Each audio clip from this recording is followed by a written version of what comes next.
नगर से। राधे राधे। राधे राधे महाराज जी। मेरा सवाल प्रभु जी ये है कि जैसे किसी व्यक्ति के सुख जीवन में कभी सुख या दुख आता है तो वो कहता है कि शायद ये मेरे पिछले जन्म के कर्म है या इस जन्म के कर्म है।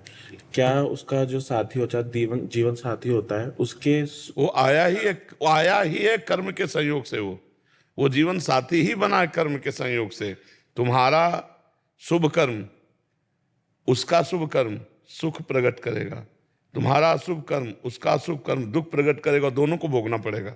तुम शुभ में हो तो उसको भी शुभ, और वो अशुभ में है तो तुम भी अशुभ, क्योंकि जीवन साथी बना ही वो पूर्व जन्म के कर्म के संस्कार के संयोग से है। क्या जैसे मालूम मेरी वाइफ है उनको ना कैंसर की प्रॉब्लम है, वो यहीं पे ही है जी।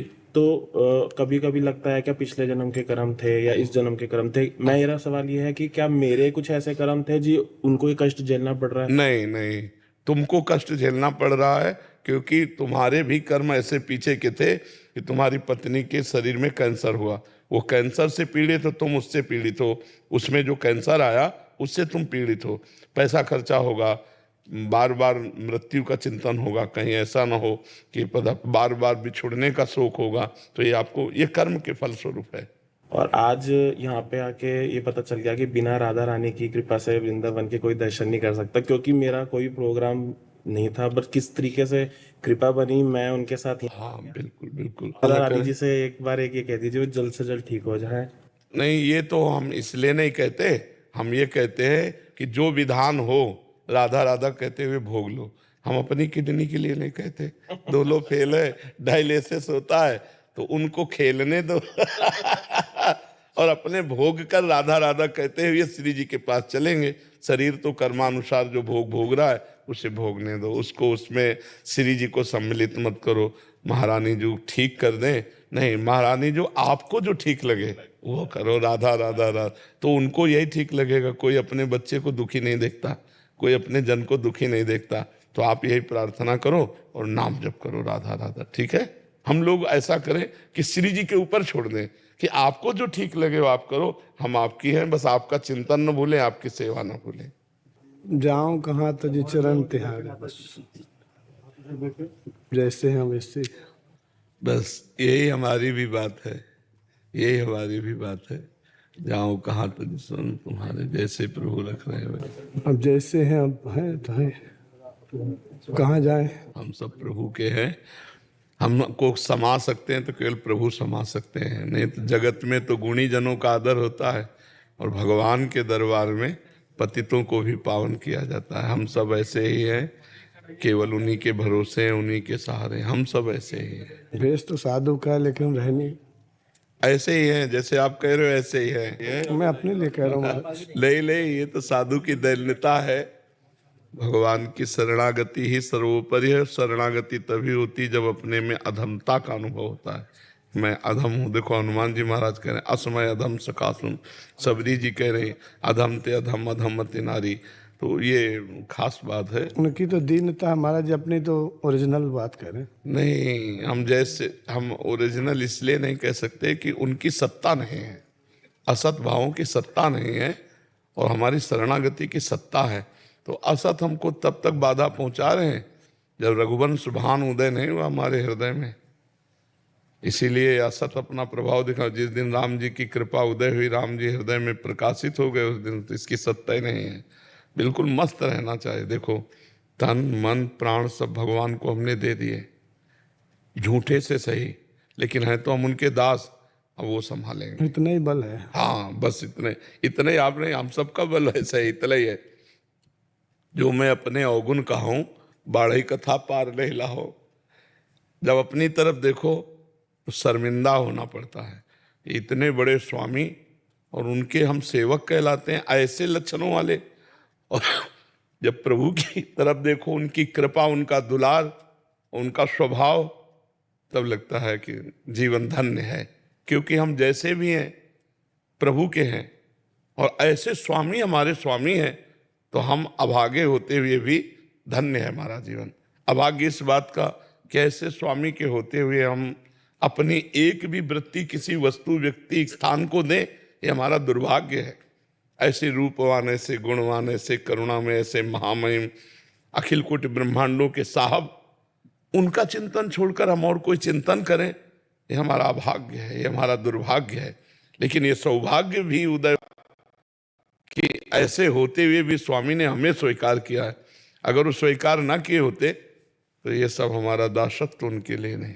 दासत्व है तो हम जब भरत जी अपनी तरफ देखते तो कदम लड़खड़ाते, और जब सिया राम जी के स्वभाव की तरफ देखते तो उत्साह संपन्न होकर चल पड़ते। तो हमें अपनी तरफ देखना बंद करना है, हमें इष्ट की तरफ देखना है, तभी हमारा हृदय आनंदित। महाराज पिछले कार्तिक में आया था ना, तो बहुत घबराहट वाले बताए थे आप, तो फिर बोले थे कोई संत की सेवा बने, गुरुजी की पादुका पधरा और मंत्र जप करो। तो फिर गुरुजी ने निवेदन किया, तो गुरुजी ओरिजिनल पादुका तो नहीं दिए, वो कपड़े में अचार पादुका पधरा के और दिए और बोले इनको रखो। तो मैं ऐसे करता हूँ, तो उससे मेरे को बहुत लाभ हुआ। जो घबराहट होती थी ना वो अब नहीं है, और मतलब अच्छा भाव संतों के प्रति, सेवा भाव, वो लाभ हो। और नाम निरंतर चलाना, हाँ वो छोटा है। हाँ, उसको अभ्यास में लाओ, जबान से करो। और आपके प्रवचन में सुना कि जहाँ 10-20 बच्चे होंगे ग्वाल वाल, वहाँ कन्हैया होगा।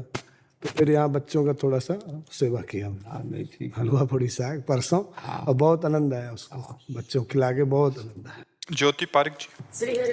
श्री हरिवंश महाराज जी। महाराज जी कह रहे हैं कि जब भी वृंदावन आना होता है, ये महाराज जी काफ़ी जन जो वृंदावन से प्रेम रखते हैं उनका प्रश्न है कि जब वृंदावन आना होता है तो यहाँ आते हैं तो फिर यहाँ से जाने का मन मतलब बिल्कुल दुखी हो जाता है यहाँ से जाने के लिए। इस परिस्थिति में खुद को कैसे संभालें, क्या करें महाराज जी? हाँ, ये मानकर, किसका, ये मान करके कि नरक स्वर्ग अपवर्ग आस नहीं त्रास है, जा राखो ता रहो मान सुखरा। श्री जी हमारा बस तो नहीं है, हमारा बस हो तो हम आपको छोड़ करके वृंदावन को छोड़कर जाना ही नहीं चाहते। पर आपने जो सेवाएं दी है, जो गृहस्थ धर्म का पालन बताया है, तो हैं आपकी ही, हूँ वृंदावन की ही, चाहे वो कलकत्ता में रखे चाहे अमेरिका में रखे। ऐसे बहुत से भक्त हैं जो वृंदावन के अनन्य हैं, उपासक हैं, और देश विदेशों में रह रहे। तो हमें ये मानना है कि जहाँ हमारी स्वामिनी रखें, जैसे रखें वैसे मुझे रखना है। हाँ, तो श्री जी से रो के कहो, जिनको वृंदा विपिन है, कृपा तिनय की होए, वृंदावन में तभी तो रहन पाइए सोए। अपने लोग बहुत रोए हैं तब वृंदावन मिला, ऐसा थोड़ी वृंदावन मिला है। वृंदावन वास कठिन मेरी माई, श्री जी कृपा करे तो हम लोग ऐसा थोड़ी आज तुम देख रहे हो सुख में बैठे वृंदावन, नहीं, 20 वर्ष ऐसे वृंदावन वास हुआ, खाने को नहीं, रहने को नहीं, बोलने को नहीं, शरीर किडनी फेल, भारी कष्ट सहते हुए। अब भगवान की कृपा हुई तो उन्होंने बदल दिया, सिस्टम बदल दिया, वो सब व्यवस्थाएं हो। तो भगवान श्री जी जब कृपा करें तो ही वृंदावन वास मिले, नहीं वृंदावन वास पैसे के बल से नहीं रहा जा सकता। ये श्री जी का निज में, श्री राधिका कृपा बिन सबके मनन अगम। राधे राधे महाराज जी। महाराज जी, मन विचलित है, मेरे पति 2 साल पहले पधार गए, मैंने बहुत पूजा पाठ की, मेरे को विश्वास था कि मैं पहले जाऊंगी, बट ऐसा नहीं हुआ। जिसकी आयु जितनी है जब है उतना ही किसका है प्रश्न। हाँ, तो माता जी अब जिसकी आयु जितनी है उतना ही तो टिकेगा। अब ऐसा थोड़ी कि हम पूजा पाठ करके ऐसा सोचे कि हम पहले मर जाएंगे, ऐसा नहीं। जिसकी आयु जितनी उतना ही है। अब पूजा पाठ करो पति को प्रसन्न करने के लिए कि जहाँ भी हो उनकी आत्मा को सुख मिले, नाम जप करो, दान पुण्य करो, और सब पति को दे दो, तो जहाँ होंगे वहाँ सुखी हो जाएंगे। मुझे भी अभी शांति नहीं मिलती है। शांति नहीं है कह रहे मुझे भी। नाम जप नहीं करोगे तो शांति कहाँ से मिल जाएगी? नाम जप करने से भगवान की शांति मिली। नाम जप करते हो? नहीं, और करो। जो बनता है मुझे वो करती। बनता क्या, आप जाने वाली हो, खूब अच्छे से नाम जप करो। वहीं पहुंचना है तो खूब नाम जप करो। वहां पति से जाके राधे राधे कहोगे कि आ गई, और अगर नाम जप नहीं करोगे तो जगह बदल जाएगी। अब भगवान कैसे रास्ता मेरा साफ हो? रास्ता कैसे साफ होगा? ये अपने जीवन का कैसे कटेगा? जीवन का कि मेरे नाम का सहारा मुख में है, राम नाम, राम तेरे हाथ में, बंदे तू अकेला ना ही राम तेरे साथ में। और भगवान जिसके साथ में उसका रास्ता साफ ही होता है। और भगवान का चिंतन नहीं करोगे तो तुम भी चली जाओगी, न स्त्री हो न पुरुष, फिर नरक आदि भोग कर पता नहीं किस योनि में जाओगी। कह रहे कर्म में लिखा था। कर्म में लिखा था। मैंने तो बहुत अगरबत्ती भी लगाई थी, वो अगरबत्ती पूजा पाठ किया था। वो आगे मिलेंगे। आप पीछे की खेती अब भोग रहे हो, अब जो बो रहे हो वो आगे मिलेगा, तत्काल थोड़ी मिलता है। बच्चों पर। हाँ, नाम जप करो मैया, नाम जप, राधा राधा राधा राधा, खूब नाम जप करो जी। डॉक्टर ज्योति रावत जी। महाराज जी, जब कोई बच्चा संसार में जन्म तो स्वस्थ शरीर में लेता है, किंतु बाल्यावस्था में ही किसी बीमारी या दुर्घटनावश जो स्वस्थ शरीर में लिया जन्म उसने, बाद में जाके दुर्घटना हो गई या एक्सीडेंट हो गया, उसका जो मानसिक शारीरिक उसको कष्ट हुआ, ये भी उसके पूर्व के प्रारब्ध का कर्म बिल्कुल है बिल्कुल बिल्कुल। गर्भ में भी लोग कितने बच्चे होते हैं कि बीमार होते हैं, गर्भ में ही नष्ट हो जाते हैं, तो उनका पूर्व का प्रारब्ध है, वो आए और अशुभ कर्मों का गर्भ में भोग भोगा और मर करके चले गए। कोई निकला तो निकलते ही मर गया, कोई थोड़ा महीना 2 महीना बाद मर गया, कोई साल 2 साल बाद मर गया, कोई जवानी में मर गया, कोई बुढ़ापे में मरा। अपने अपने कर्मों का भोग यहाँ भोगना है। जो अधिक कष्ट होता है तो कहीं उनका अंतिम जन्म तो नहीं ऐसा कि जी, जैसे विकलांगता हो गई तो जीवन भर हम भोग रहे हैं उसको, तो जितना हमने भोग लिया था इतना स्टॉक जमा कि अगर करोड़ों बार विकलांग हो तो भी नहीं खत्म होगा। संचित कर्म का जो स्टॉक जमा है वो अनंत जन्मों का जमा है, उसमें आग लगानी होगी भजन करके। जब भगवान का भजन किया जाता है तो संचित भस्म हो जाता है, जो क्रियाण नए हो रहे हैं वो निष्फल हो जाते हैं, उसका प्रभाव हमको भोगना नहीं पड़ेगा। और जो भोग आया प्रारब्ध उसको सहने की सामर्थ्य आ जाती है। भगवान के भजन के बिना चाहे लाखों बार भोगो, ऐसा थोड़ी है कि वो भोग करके भगवान को प्राप्त हो जाएगा, नहीं, कदापि नहीं। भगवान के चिंतन के बिना भगवान की प्राप्ति नहीं होगी। अवश्य में भोक्तव्यम कृतम कर्म शुभाशुभम, तो शुभ अशुभ कर्म का ये चक्र तभी समाप्त होगा जब भगवान का भजन होगा। जी श्री हरिवंश महाराज जी, श्री राधा नाम जप कर केवल उनकी भक्ति की जाए और किसी भगवान से रुचि हटना पाप तो नहीं है? बाकी अगर हट जाए तो हर छोटी छोटी बातों में श्री जी का आश्रय लेना गलत तो नहीं है? ये तो बहुत बढ़िया बात है बच्चा। हर छोटी छोटी बात में श्री जी का आश्रय लेना, ये तो उत्तम भक्ति का लक्षण है। अच्छा बच्चा, इतना पहले समझो, एक तत्व के सिवा कोई दूसरा तत्व नहीं। विराट भगवान का स्वरूप संपूर्ण विश्व ब्रह्मांड सब वही है। तो जैसे तुम्हारे हाथ को छुए तो तुम्हें छुआ, पैर को छुए तो तुम्हें छुआ, मस्तक को छुए तो तुम्हें छुआ, पीठ को छुए तो तुम्हें छुआ, मतलब सर्वांग है ना। तो पूरा ब्रह्मांड सब भगवान का स्वरूप है विराट में। तो जितने देवी देवता चर अचर ये सब भगवान में वास करते हैं। तो अगर हम अंबा मान के पूजा करें तो उसी भगवान की पूजा हो रही, राधा मान के पूजा करें तो उसी भगवान की पूजा हो रही, कृष्ण शिव भैरव जो भी उसी भगवान। भगवान 10-20 नहीं है, उनके रूप अनंत है। हरि अनंत, हरि कथा अनंता। तो जब हम राधा राधा करें तो उसी भगवान की पूजा कर रहे हैं, सब भगवानों की, तो कभी नाराज नहीं होंगे वो, क्योंकि तत्व एक है, रूप अनेक है, तत्व तो एक ही है। समझ पा रहे हो आप? महाराज जी, मैं चित्रकूट से हूँ जी। चित्रकूट में राम नाम मतलब ज्यादा वो है। तो जैसे मंदिर है, कामतानाथ जी हैं, परिक्रमा पहले जाता था जी। तो 1.5 साल पहले मैंने आपका सत्संग देखा फोन पे। जी। तो उसमें फिर ठाकुर जी मिलाया आपकी कृपा से, ठाकुर जी की सेवा की। फिर 84 जी का देखा, आपके 84 जी निरंतर चलती रही। नाम जब छूट गया था महाराज, और फिर 2 महीना पहले नाम जब मैंने पकड़ लिया और निरंतर चल रहा है। और देखो श्री जी सिया जी भी है, सिया जी भी श्री जी है, कोई और थोड़ी। जो इधर प्रिया जो है उधर सिया जी है, इधर श्याम जो है उधर राम जी है, एक ही लीला है, कोई और थोड़ी प्रभु। खूब है महाराज जी, इतनी है कि हर काम बनते चले जा रहे हैं जिसकी कल्पना नहीं की जा सकती महाराज। हाँ, मंगल भवन है ना प्रभु, प्रभु मंगल भवन श्री जी समझ। कभी मन से ये लगता है महाराज जी कि जितना मुझे दे रहे हैं श्री जी, उतना मैं नाम जप नहीं कर पा रहा। हाँ बिल्कुल ऐसा लगना चाहिए, और खूब जप करो, और कभी अभिमान न करना, दैन्य रहना। और अगर कभी बुरा भी अपना होने लगे तो भी प्रसन्न रहना, क्योंकि अभी शुभ कर्म का योग चल रहा है। कभी अशुभ कर्म का योग आवे, घाटा होने लगे, तिरस्कार होने लगे, तो भी डिगना नहीं, और वो थोड़े दिन में खत्म हो जाएगा। खूब नाम जप करते रहे। सुखराय दास जी बंसी भट्ट से। राधे राधे महाराज जी। राधा वल्लभ श्री हरिवंश। गुरुदेव आपको दंडवत प्रणाम। गुरुजी, जब से आपसे जुड़े हैं तब से हमारा बहुत परिवर्तन हुआ है। आपका सत्संग सुनना और लोगों को मोबाइल द्वारा सुनवाते हैं। महाराज जी, जो गुरु ने मंत्र दिया और आपने राधा वल्लभ श्री हरिवंश दोनों एक साथ कर सकते हैं क्या? 20 साल पहले मुझे पता नहीं था। आज जो है वो महाराज जी, इनका भाव है कि इस जन्म की भक्ति से क्या एक और जन्म मनुष्य का मिल सकता है? जो आशा करोगे तो मिल जाएगा, आशा नहीं करोगे तो नहीं। इसी जन्म में हो जाएगा यदि भजन करोगे।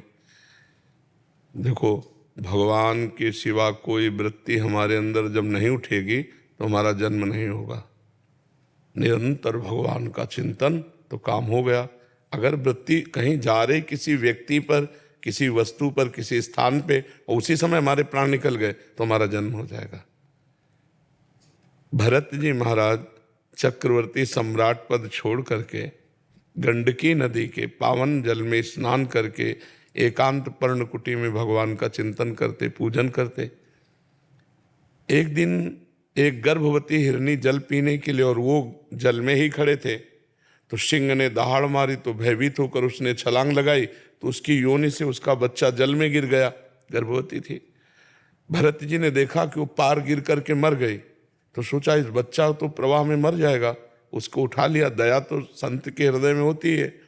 अब वो एकांत कुटिया में, अब वो इतने आसक्त हो गए, छोड़ देना चाहिए 2-4 दिन में, पर वो इतने आसक्त हो गए, उसे छोड़ा नहीं, तो अगला जन्म हिरण का हुआ। भरत जी का भागवत में पढ़ के देख लो। तो यदि भगवान के सिवा और किसी वस्तु, व्यक्ति, स्थान का हमारे हृदय में चिंतन होता है तो जन्म पक्का है, और यदि निरंतर भगवान का चिंतन होता है तो अभी जीवन मुक्त हो, अगला जन्म होगा ही नहीं। समझ रहे आप? हाँ, तो खूब राधा राधा राधा वल्लभ श्री हरिवंश, राधा वल्लभ श्री हरिवंश ऐसा जपो। कुछ समय गुरु मंत्र का माला जप लो और फिर हर समय नाम जप करो। राधा नाम तो उड़ी चलता ही रहता है। और जो है यही बंसीपड़ से दीक्षा ली थी, लेकिन अब वहाँ पर थोड़ा आना जाना कम कर दिया। हाँ ठीक है, भजन करो, भजन। कभी निंदा मत करना, किसी की निंदा मत करना, गुरुजनों की तो करे ही ना, अपने को बचा के रखो। अगर निंदा करोगे तो भजन करते हुए भी आप भगवत प्राप्ति नहीं कर पाओगे। एक भी संसार में कोई ऐसा व्यक्ति ना हो जिससे हमारा द्वेष हो या द्रोह हो, फिर गुरुदेव से तो होना ही नहीं चाहिए। हमारी मन नहीं बैठ रहा, हमारी बात नहीं बन रही, तो हम दूरी होकर उनको प्रणाम करके भजन करें। हम जहाँ रहेंगे गुरु वहीं चिंतन आपका करें। हाँ बस बस बस, पर उनकी निंदा न करें। हाँ। मृगनयनी पांडे जी फरीदाबाद से। राधे राधे। महाराज जी आपके चरणों में कोटि कोटि प्रणाम। राधे राधे। महाराज जी, हम सभी जानते हैं कि क्रोध करना गलत है, इसके केवल दुष्परिणाम ही सामने आते हैं और अक्सर बाद में पछताना ही पड़ता है। ऐसे में मेरा ये प्रश्न है कि हम सब जानते हुए और इतनी समझ रखते हुए भी अपने गुस्से को काबू क्यों नहीं रख पाते? कई बार हमने एकांतिक में भी और सत्संग में भी बताया है कि हमें जानकारियां तो बहुत हैं, एक केवल यही जानकारी मात्र नहीं कि क्रोध से परिणाम अच्छा नहीं होता, काम से भी नहीं होता, मोह से भी नहीं होता, लोभ से भी नहीं होता, राग द्वेष से भी नहीं होता, पर हम अपने को रोक नहीं पाते। उसका कारण है अध्यात्म बल की कमी। अध्यात्म बल की कमी का तात्पर्य भजन की कमी। यदि हम नाम जप करें और भजन करें, वो तपस्या से भी नहीं रुकता। तपस्वियों में भी क्रोध देखा गया, लेकिन जब प्रेम हृदय में आ जाता है तब क्रोध नहीं होता। मीरा जी ने कभी अपने जहर पिलाने वाले पर भी गुस्सा नहीं की, नहीं ना। मीरा जी के चरित्र को पढ़ के आप देखो, बड़ी बड़ी महाभागवत देवियां हुई हमारे भारत में, कभी उन्होंने क्रोध नहीं किया।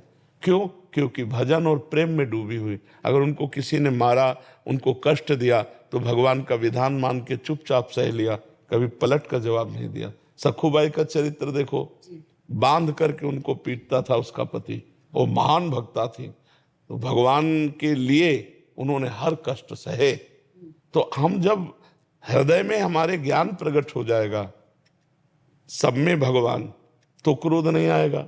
उमा जे राम चरण रत विगत काम मद को निज प्रभु में देखें जगत के ईसन करें विरोध, तब क्रोध नहीं आएगा। या हमारा हृदय भगवान के प्रेम में डूबा होगा तो क्रोध नहीं आएगा। तो हम इतना नाम जप करें कि हमारा हृदय भगवान के प्रेम में डूबे। प्रेम की इतनी शीतलता होती है कि काम क्रोध उसे छू भी नहीं सकते। तो वो हृदय, आपने सुबह कहा था ना सत्संग में कि एक प्रतिज्ञा लो, तो मैंने कोशिश की ये प्रतिज्ञा लेने की। हाँ बिल्कुल, कि ना आए मेरे। हाँ, जब क्रोध आवे तो मौन हो जाओ, जी। दांत से दांत बांध के नहीं बोलना, मुझे नहीं बोलना, नहीं तो गुस्सा आएगा तो फिर बोलना, और फिर बोलते बोलते पूरा शरीर उसी क्रोधावेश में हो जाता है। जी। तो शांत रहो, नाम जप करने लगो जब क्रोध आवे, और मौन हो जाओ। कशिश मिश्रा जी पुणे से। महाराज जी आपके चरणों में दंडवत प्रणाम। महाराज जी, मन क्या है, चित्त क्या है? मन और चित्त में क्या अंतर है? कोई अंतर नहीं, एक मन ही 4 अंतःकरण कहा गया। निश्चय करने के कारण उसे बुद्धि कहा गया, चिंतन करने के कारण उसे चित्त कहा गया, क्रिया को स्वीकार करने के कारण अहंकार कहा गया, और संकल्प विकल्प करने के कारण मन कहा गया। एक मन ही 4 रूपों में विराजमान है। ये मन भगवान का स्वरूप है। इंद्रियाणाम मनश्चास्मि, इसीलिए चित्त वासुदेव में कहा गया है। तो मन भगवान का स्वरूप है। ये जब तक भगवान में नहीं लगेगा, प्रकृति में लगेगा तो दोष ही दोष पैदा करेगा, और जब परमात्मा में लगेगा तब निर्दोष हो जाएगा। तो मन को भगवान ने कहा मन मना भव मद भक्तो माद्याजी माम नमस्कुरु। तुम अपना मन मेरे में लगा दो, मन को मेरे में लगा दो, बस ये बात मान लो, भगवान में मन को लगा दो, अभी सब ठीक हो जाएगा।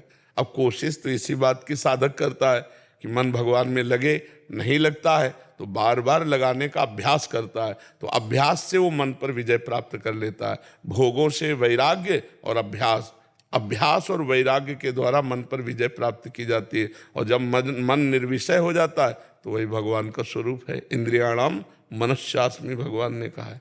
समझ पा रहे आप? अरे थोड़ा हाँ, समझो, नाम जप करो, नाम जप करो, नाम से सब ठीक हो जाएगा। सुखविंदर जी फैजलका से। राधे राधे गुरु जी। राधे राधे महाराज जी। गुरुजी, आपके प्रवचनों से बहुत लोगों ने बुरे काम और मीट अंडा शराब छोड़ दिया है। आपका गुरु के प्रति जो प्यार है और आपका प्रचार सबको प्रभु की तरफ लेकर जा रहा है। महाराज जी, मैं आपसे प्रार्थना करना चाहता हूं कि आप एक बार श्री हरमंदिर साहिब, अमृतसर दरबार साहिब और डेरा राधा स्वामी व्यास जी पधारे महाराज जी।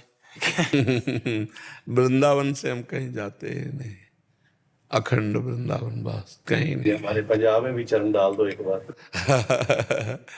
अब वो एक सन्यास होता है, क्षेत्र सन्यास कहते हैं, कि हम वृंदावन से, नियम हो जाता है ना, तो उस नियम से युक्त है कि वृंदावन से बाहर नहीं जा सकते। जैसे आपसे लव हो गया जी, प्यार हो गया जी।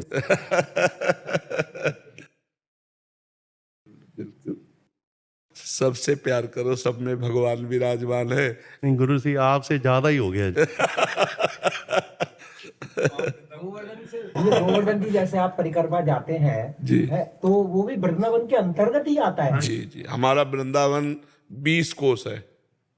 गोष्ठ वृंदावन, गोपी वृंदावन, नवनिवृत्त निकुंज वृंदावन। मानो संपूर्ण 84 कोष ऐसे ऐसे, देखो ऐसे, तो हम मथुरा भी उसमें आ जाएगा मान लेते हैं, क्योंकि 84 कोष परिक्रमा में है। तो हम जैसे जाते हैं तो बरसाने जाते हैं, नंदगांव जाते हैं, गिरिराज जी जाते हैं, इधर बंसी बट, मानसरोवर, यही हमारा, इतना ही जाना है। मरना मंजूर है, बाहर जाना मंजूर नहीं। स्नेहल ठक्कर जी। राधे राधे। राधे राधे महाराज जी। महाराज जी, आपके चरणों में कोटि कोटि प्रणाम। महाराज जी, मेरा एक प्रश्न है कि मानस जी की सुंदरकांड की चौपाई, जिसमें विभीषण जी प्रभु श्री राम जी से कहते हैं कि उर कछु प्रथम वासना रही, प्रभु पद प्रीति सरित सो वही। महाराज जी, इसमें भविष्य जी का क्या भाव है? जो लात मारा रावण ने ना, तुम पितु सरिस भले मोहि मारा, राम भजे हितनाथ तुम्हारा। जब उसकी समझ में नहीं आया रावण की, तो विभीषण जी ने मन में संकल्प किया, मैं सर्व समर्थ अखिल कोटि ब्रह्मांडों के नायक प्रभु की शरण में जा रहा हूं और उनके बल से तेरा नाश कराऊंगा, इसी सिंहासन पर बैठूंगा। संकल्प किया था मन में, और कहा मैं राम की शरण में जा रहा हूं, कोई लंकावासी मुझे दोष ना दे, क्योंकि मैंने समझाने की पूरी चेष्टा की भाई और मंत्री होने के नाते, लेकिन ये समझ नहीं पाए। तो अब मैं राम की शरण में जा रहा हूं, अब मुझे कोई दोष ना दे। और भगवान की शरण में गए। जे ही भगवान के दर्शन किए तो बड़ा पश्चाताप हुआ कि ऐसे भगवान का प्रेम का भाव न रख करके हमने इस भाव से शरण ली लंकाधिपति बनने की। तो जे ही विभीषण जी गए तो लंकेश कहकर भगवान ने संबोधन किया। तो उन्होंने कहा कि प्रभु, मानी बात हमने यहाँ, आप सत्य हैं कि उर कछु प्रथम वासना रही, प्रभु पद प्रीति सरित सो बही। अब आपके चरणों के प्रेम में वो बह गई वासना, आपके दर्शन मात्र से मेरा हृदय निष्काम। अब तो प्रभु अविचल भक्ति प्रदान कीजिए। तो भगवान ने उनको एक कल्प तक के लिए लंकाधिपति और अविचल भक्ति दोनों प्रदान किए। तो उर में हृदय में वासना विभीषण जी की थी, वही गोस्वामी जी लिख रहे हैं, उर कछ प्रथम वासना रहे। समझ रहे हैं? समझ रहे हैं महाराज जी। वो हम जैसे भक्त जो करते हैं ना, तो हम भगवान के जब दर्शन करने जाते हैं, जैसे विभीषण जी का भाव था, तो किस प्रकार, जैसे विभीषण जी की तो आसानी से बह गई, हमारी कैसे वैसे हो? विभीषण जी हर समय उठते बैठते सोते जागते राम नाम में डूबे हुए थे। इसी से हनुमान जी का हृदय द्रवित हुआ उनको दर्शन देने के लिए। राम नाम ते सुमिरन कीन्हा, हृदय हरस कपि सज्जन चीन्हा, ये सन हठ करिहो पहचानी, साधु ते होए न कारजानी। ये साधु है, क्योंकि उठते बैठते चलते फिरते जो हर समय भगवान के नाम को जपता है वो साधु ही है। और नाम का ऐसा प्रभाव है कि नाम मन को निर्वासनिक कर देता है। विभीषण जी ने तो भगवान के दर्शन किए, तो भगवान से भी अधिक सामर्थ्य भगवान के नाम में है। जो ऐसे संत महापुरुष हैं जिन्होंने भगवत साक्षात्कार नहीं कर पाए हैं, पर वो निर्वासनिक हो गए हैं वो नाम के प्रभाव से। प्रतिपल वासनाओं का क्षय और भागवतिक सद्गुणों का हृदय में प्रादुर्भाव ये नाम के द्वारा होता रहता है।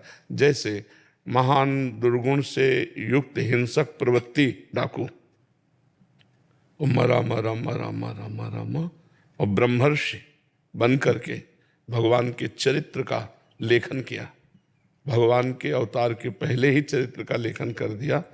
तो ये सामर्थ्य कहाँ से आई? दिव्य सद्गुण और दुर्गुण दुराचार का नाश, समस्त वासनाओं का नाश, निर्वासनिक स्थिति नाम के द्वारा ही तो आई, और कोई साधन जानते ही नहीं थे। तो राम नाम में, कृष्ण नाम में, राधा नाम में, हरि नाम में, शिव नाम में संपूर्ण सामर्थ्य विराजमान है। यदि कोई श्रद्धा पूर्वक निरंतर नाम का रटन करे तो जो चाहे वो प्राप्त हो जाएगा, लौकिक पारलौकिक। यही परलोक सकल सुख पावत मेरी सो भैया, कृष्ण गुण संचु। जो भगवान के गुणों का गायन करते हैं, लीला का चिंतन करते हैं, नाम जप करते हैं, सातरति सा लोकांतार्यति, वो स्वयं तर जाते हैं, समस्त लोकों को तार देते हैं। मम भक्ति युक्तो भुवनम पुनातु, मेरी भक्ति से युक्त लोकों को पावन कर देता है। भगवान के नाम में इतनी सामर्थ्य है कि रोम रोम पवित्र हो जाता है। जैसे गंगा जी के अवगाहन मात्र से मनुष्य निष्पाप होने लगता है, ऐसे भक्त के दर्शन मात्र से संत दरस जिमि पातक टने, दूर से ही देखा जैसे कल्पतरु समस्त कामनाओं की पूर्ति करता है, ऐसे संत जन हैं। गंगा पापम शशि तापम दैन्यम कल्पतरुस तथा पापम तापम तथा दैन्यम हरति साधु समागमा। तो कौन सी सामर्थ्य संतों में आई? वो भजन से आई। जितना भजन किया भगवान का, उतना भगवत स्वरूप भगवत सामर्थ्य से संपन्न हो गए, और भगवान के दर्शन के पहले ही निर्वासनिक हो गए। क्योंकि निर्वासनिक हृदय में ही भगवत प्राप्ति की चाह होती है, और जब भगवत प्राप्ति की उत्कट लालसा होती है तो भगवान स्वयं कृपा करके तासा माविर्भूत छौरी, इसमें मान मुखाम्बुजा पीताम्बर धरा सगवी, साक्षात मनमथ मनमथा। हम लोगों में कमी है कि नाम जब तो कुछ न कुछ चल ही रहा है, लेकिन वर्तमान में भोगने की इच्छा और भविष्य में भगवत प्राप्ति की इच्छा, इसी से हमारा घाटा हो रहा है। भगवान को वर्तमान में प्राप्त नहीं करना चाहते, भविष्य में तो बड़ा घाटा हो जाता है, वो साधक कभी सफल नहीं हो पाता। जो वर्तमान में भगवान के लिए विकल है तो फिर वो आगे बढ़ जाता है। वर्तमान में मुझे नहीं चाहिए, नहीं खान पान ते भावे है, नहीं कोमल वसन सुहावे, सब विषय लगे ते खारा है, हरि आशिक का मग्न है। दीक्षा शर्मा जी जम्मू कश्मीर से। श्री हरिवंश महाराज जी प्रणाम। महाराज जी, सत्य को खोजने की तलाश में एक जगह से कुछ प्राप्त हुआ और दूसरी जगह से कुछ और, पर अब भी ऐसी स्थिति उत्पन्न हो गई है कि कुछ भी जानने की जिज्ञासा खत्म सी हो गई है। अब ऐसा लगता है कि जहां हैं वहीं बैठे रहें और कुछ भी ना करें, बस बैठे रहें ध्यान में। क्या ऐसी मनोदशा? कहाँ बैठे रह सकता है कोई? क्रिया किए बिना एक पल नहीं रह सकता, एक क्षण नहीं रहता। तो शांत कहाँ? शांत तो स्वरूप है, शांताकारम तो स्वरूप है। शांतम शाश्वतम अप्रमेय मनघम, ये तो हमारा स्वरूप है, हमारे इष्ट है। हम देह भाव से कभी शांत रह सकते हैं? प्रकृति को मैं में जोड़ करके कभी कोई शांति प्राप्त कर सकता है? अशांत, ये प्रकृति है। सूक्ष्म शरीर प्रकृति है, कारण शरीर प्रकृति है, और हम परमात्मा स्वरूप हैं, ब्रह्म स्वरूप हैं। हम अपने स्वरूप को ना जानकर प्रकृति से देहाभिमान करके और हम सोचते हैं शांत बैठे, असंभव। प्रकृति कभी शांत रहने ही नहीं देगी और परमात्मा कभी अशांत नहीं होने देता। परमात्मा में स्थित कभी अशांत नहीं हो सकता और प्रकृति में स्थित कभी शांत नहीं हो सकता। तो बच्चा अब तुम देखो कहाँ स्थित हो। और ये कि सत्य कहीं कुछ और, कहीं कुछ और, कहीं कुछ और, तो अभी सत्य जाना ही नहीं। सत्य और नहीं है, सत्य तो सत्य है। सत्य और नहीं है, माया और है। सत्य तो सत्य है, माया में अभी तुमने सत्य को नहीं जाना। सत्य तो एको ब्रह्म द्वितीयो नास्ति, वहां और नहीं है, वहां जो कुछ है सब एक को ब्रह्म। सर्वम खलविदम ब्रह्म ने नास्ति किंचन, एकमात्र ब्रह्म ही सब जगह विराजमान, किंचन मात्र और कोई नहीं है। उसके हृदय में आई भावना एकाकी न रमते तो एको हम बहुत श्यावा, तो और कहाँ है? क्यों बच्चा? हाँ, तो अभी जाना नहीं। सत्य को जान लेने के बाद सत्य स्वरूप हो जाता है। ब्रह्मविद ब्रह्म ही भवति, सोई जाने जी देव जनाई जानत। जी जिस भी मार्ग में चले वो पूर्ण है आगे जाके। और क्या, पूर्ण ही तो परमात्मा है और पूर्ण ही जीवात्मा है। देहाभिमान करने के कारण अपूर्णता को स्वीकार करने के कारण अपूर्ण है, अपूर्णता को छोड़ दे तो पूर्ण ब्रह्म है, तो कोई दूसरा थोड़ी है। द्वितीयो नास्ति। द्वितीयो बड़ा आनंद का विषय, पर आनंद के दरवाजे से हम लौट आते हैं। भोगानंद में, विषयानंद में ऐसा कुछ चस्का लग गया है कि निर्भय पद है वो भयावह लगता है। अभी किसी से कहा जाए कि सब छोड़ो भगवान को, तो घबरा जाएगा। और जबकि सब छूटना है, अगर भगवान मिल गए तो जिसके मिलने के बाद कुछ प्राप्त करना बाकी नहीं रह जाता, वो भगवान है, वो आत्मबोध है। चाहे ब्रह्मबोध कहो, चाहे भगवत प्राप्ति कहो, चाहे परमात्मा प्राप्ति कहो। योगी जिसे परमात्मा कहते हैं, ज्ञानी उसे ब्रह्म कहते हैं, भक्त उन्हें भगवान कहते हैं, वही है जी। महाराज जी, गरुड़ पुराण के अनुसार जब जीव शरीर त्यागता है तब असहनीय पीड़ा होती है। वो आत्मा को यमलोक के मार्ग में कई कठिनाइयां सहनी पड़ती हैं। महाराज जी, क्या सिर्फ सही बताएं तो आत्मा को कुछ नहीं होता है। ये सब देहाभिमान के कारण होता है, कुछ नहीं होता। ये सूक्ष्म शरीर में, अंतःकरण में जो मैं तत्व है उसका प्रतिबिंब पड़ रहा है, उसको मिटा दे और शुद्ध में रह जाए।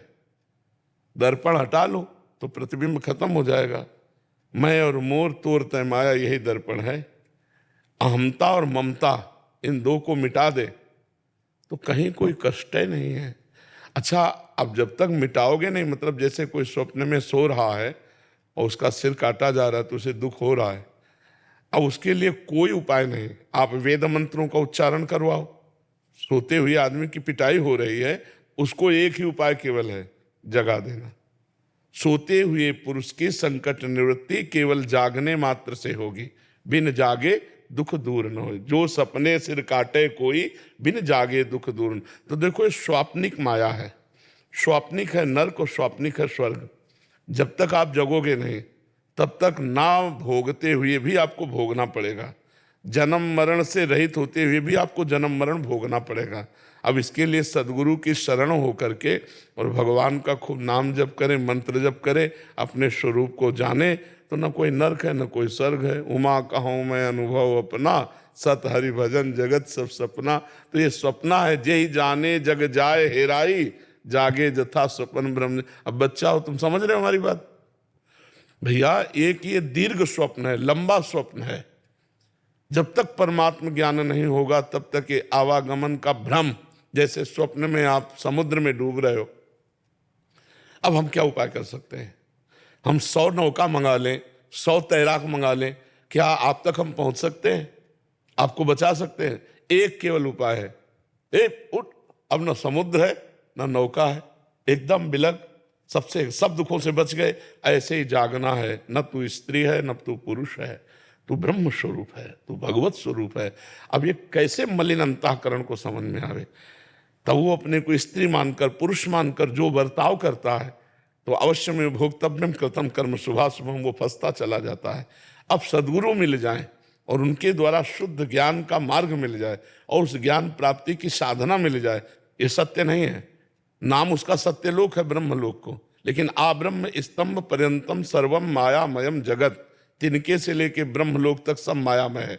आ ब्रह्म भुवनान लोकान पुनरावर्तिनो, तो आवागमन युक्त सब माया है। जो आवागमन रहित है वो भगवान है, वो पर ब्रह्म का धाम है। तो हमें लगता है नाम जप करो और सत्संग सुनते रहो, शास्त्र स्वाध्याय करो, परोपकार करो। इससे बच जाओगे, ना नरक जाना पड़ेगा और ना कोई दुख भोगना पड़ेगा। भक्तों का जब शरीर छूटता है तो जैसे विशाल गजराज के गले से फूलों की मल्ली माला टूट के गिर जाए, उसे पता ही न चले, ऐसे शरीर छूटता है। और ज्ञानी तो पहले ही छोड़ देता है। जीवन मुक्त का मतलब क्या है? शरीर राग रहित। जैसे सांप की केचुल से सांप को कोई मतलब नहीं होता, ऐसे ज्ञानी को अपने शरीर से, देह भाव से कोई मतलब नहीं होता है। फंसता है बीच वाला, जो ना एकदम मूर्ख है और ना एकदम ज्ञानी है, वो बीच वाला पिसता है। जो एकदम पागल है उसको तो न ब्रह्म से मतलब न माया से मतलब है। सिर्फ राधा नाम से इन बाधाओं का, पीड़ाओं का, कठिनाई विश्वास कर लो, भगवान का नाम भगवत स्वरूप है। जो नाम प्रिय लगे विश्वास कर लो तो सब काम बन जाएगा। विश्वास से बात है। बिन विश्वास भगति नहीं, ते बिन द्रवहि न राम, राम कृपा बिन सपल्यों, जीव न लह विश्राम। बिना विश्राम प्राप्त हुए हमारा ये आवागमन चक्र नहीं छूटने वाला। पायो परम विश्राम राम समान प्रभु ना, ये विश्वास से होता है। आत्मा 13 दिन तक भटकती रहती है अपने परिजनों के बीच में। अरे हम कह रहे 13 दिन नहीं, 13 कल्प तक भटकता। विश्राम का प्राप्त होता है। विश्राम तो भगवान के चरणों में। ये सब छोड़ो, परम विश्राम की बात करो। भगवान के चरणों का आश्रय लो, भगवान का चिंतन करो। इसी जन्म से मिटा दो आवागमन। अभी अवसर है, मनुष्य जन्म को पूरा अवसर है। अभी जितनी श्वासें हम इतने में भगवत प्राप्ति कर लेंगे। मान लो हम एक बार बोले राधा और मर गए तो हमें भगवत प्राप्ति हो जाएगी। अंतामति सुगति। हम हर श्वास में भगवान का चिंतन करें और अगर हमारा श्वास आखिरी है तो हमें भगवत प्राप्ति हो जाएगी। ठीक है। महेश पुरोहित जी राजस्थान से। महाराज जी राधे राधे, आपके चरणों में कोटि कोटि प्रणाम। गुरु जी, इस सृष्टि में क्या किसी का भला करना गलत बात है?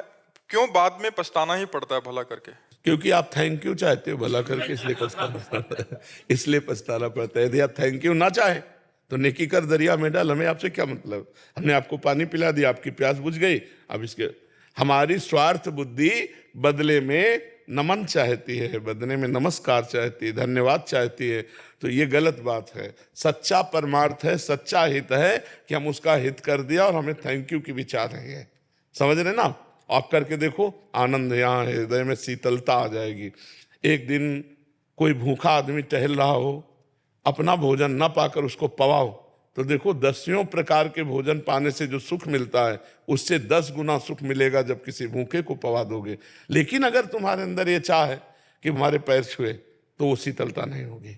भूखे के पैर छू के पवा दो, मेरे भगवान आज मुझ पर कृपा करके इस रूप में आए तो दियम वस्तु गोविंदम तुभ्यमेव समर्पये, तो हृदय शीतल हो जाए। ठीक है। पर जी ये इच्छा क्यों रहती है, सम्मान की इच्छा? देह भाव।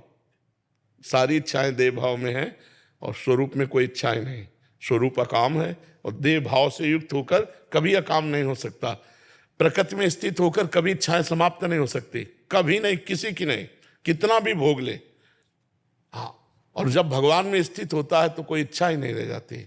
जाहि न चाही कबहु कछु, तुम सन सहज सने, बसो निरंतर तासुर सो राउर निजगे। जिसे कुछ चाह नहीं रहती वो परमात्मा आनंद में स्थित रहता है, और जो चाह से युक्त है वो माया में स्थित रहता है। और चाह कभी पूर्ण नहीं होती। जो भोगो वो और इच्छा, इसको भोग लो, इसमें नहीं मिला सुख, इसको भोग लो। परमात्मा का अंश प्रकृति के भोग से कभी तृप्त नहीं हो सकता, परमात्मा में ही तृप्त होगा। जैसे केवट जब भगवान के चरण धो रहा है तो अति आनंद उमगी अनुरागा, चरण सरोज पखारन लाग। अति आनंद, आज तक वो आनंद प्राप्त नहीं हुआ। एक गरीब केवट है और भगवान सियाजू की रत्न जटित अंगूठी दे रहे, सियाजू की, तो कह रहा है, मना कर दिया। अब कछु नाथ न चाहिए मोरे, दीन दयाल अनुग्रह, बहुत काल में कीन मंजूरी, आज दीन सब विधि भरी पूरी। आपके चरण मिल गए, जिनके प्राप्त करने के बाद कोई चाह नहीं रहती, वो है भगवान। प्रकृति के भोग के महाराज ययाति अपने पुत्र की 1000 वर्ष की जवानी और वृषपर्वा की पुत्री शर्मिष्ठा और शुक्राचार्य की पुत्री देवयानी से कभी तृप्त नहीं हुए भोग करते हुए। अपनी आयु तो भोगी, अपने पुत्र